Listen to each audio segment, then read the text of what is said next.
Gregg Popovich will no longer be head coach of the San Antonio Spurs, transitioning to full-time team president, sources told ESPN. Basketball Hall of Famer, the NBA's all-time winningest coach, and led the Spurs to 5 championships. So we got a myriad of coaching changes on Friday, and I have to admit, one of them is very, very emotional, as the NBA is losing one of its greatest head coaches of all time, if not the greatest head coach in NBA history. So before we get to the content, make sure you drop, like, subscribe, and turn on our notifications for the latest NBA news. And now that we get all that out of the way, cue the intro.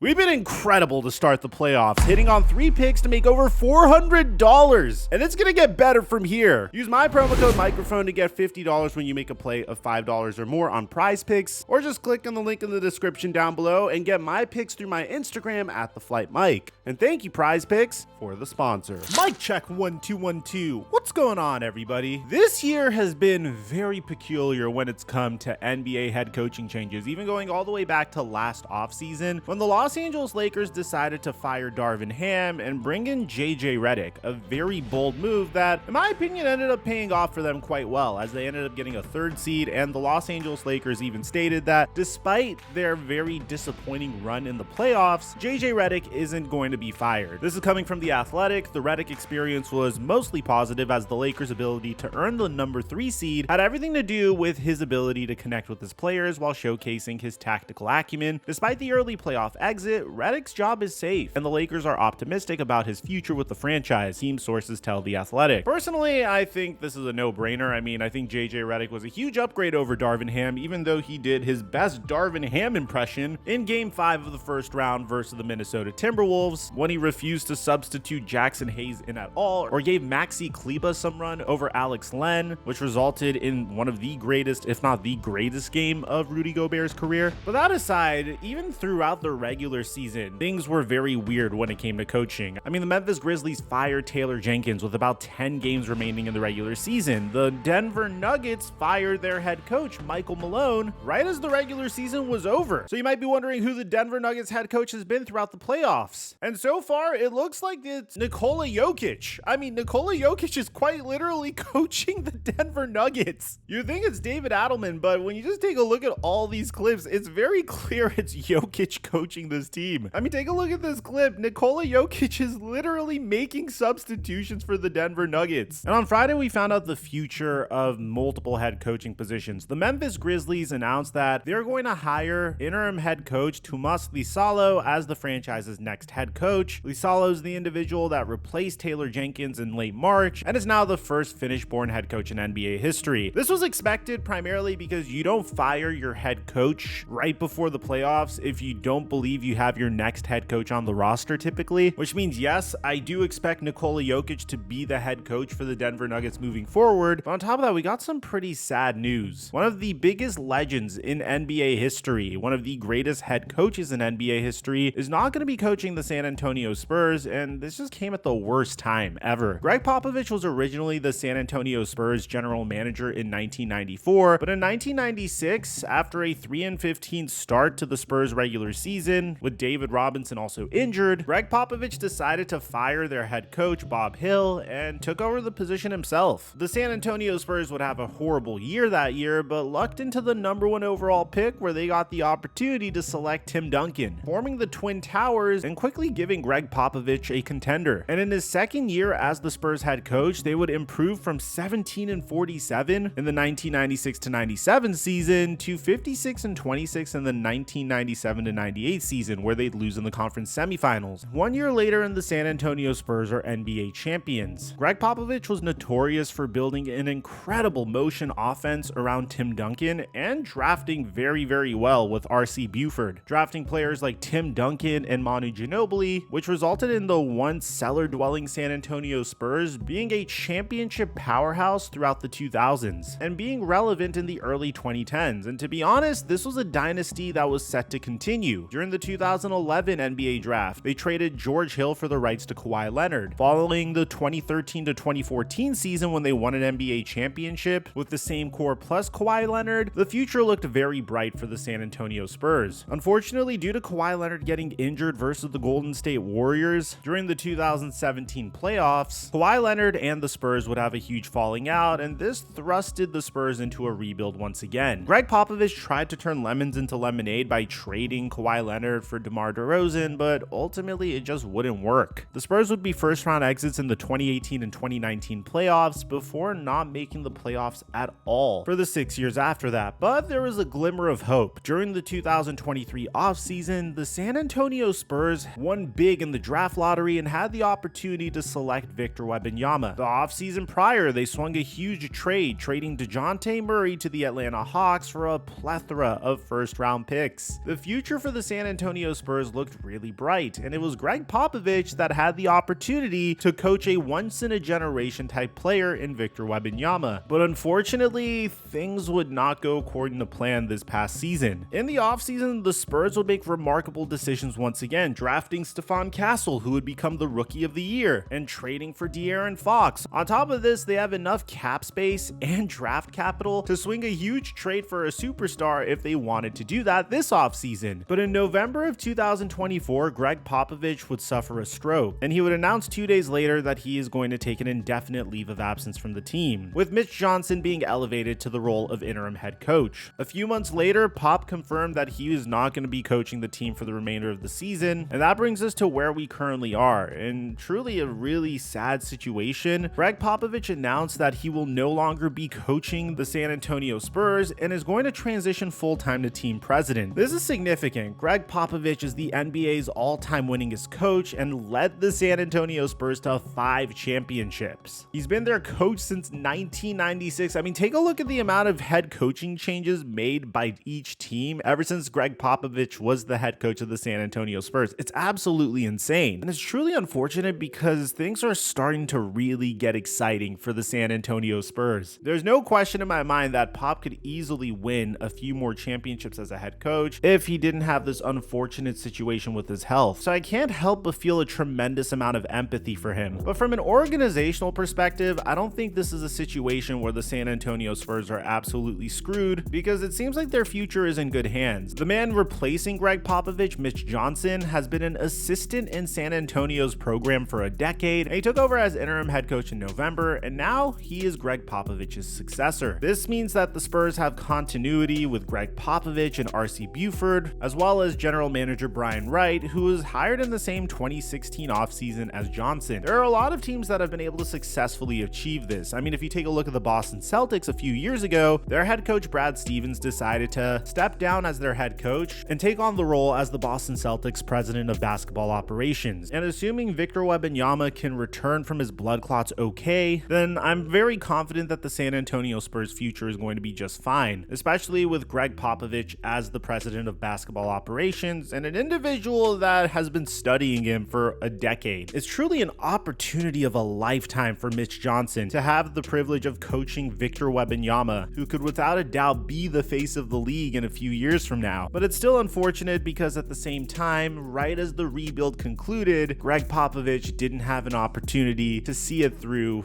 with this brand new unit. Now, he still is going to be in charge of making roster transactions, which he's clearly really good at making, but it's still a really sad day as an NBA fan that truly respects the body of work that Gregg Popovich has had and his appreciation for the president of the United States. So he's pathetic, he's small, he's a whiner, we all know that. Jokes aside, at the end of the day, I hope Gregg Popovich is healthy and he's around basketball for a very long time if possible, and if that's what he wants. If you're a San Antonio Spurs fan, let me know in the comment section down below, how do you feel about this transition? Aside from that, I'm your boy Mike, and I'm dropping our mic until our next upload.